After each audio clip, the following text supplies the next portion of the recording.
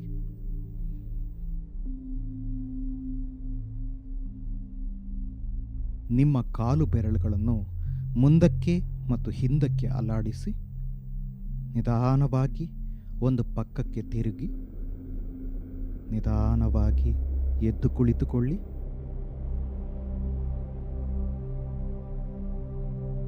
ಇಂದು ನೀವು ಏಕಂ ಆರೋಗ್ಯ ಅಭ್ಯಾಸದ ಉಡುಗೊರೆಯನ್ನು ಸ್ವೀಕರಿಸಿದ್ದೀರಿ. ಹೆಚ್ಚಿನ ಪ್ರಾಣಶಕ್ತಿ ಮತ್ತು ಉನ್ನತ ಆರೋಗ್ಯಕ್ಕಾಗಿ ಪ್ರತಿದಿನ ಇದನ್ನು ತಪ್ಪದೇ ಮಾಡಿ.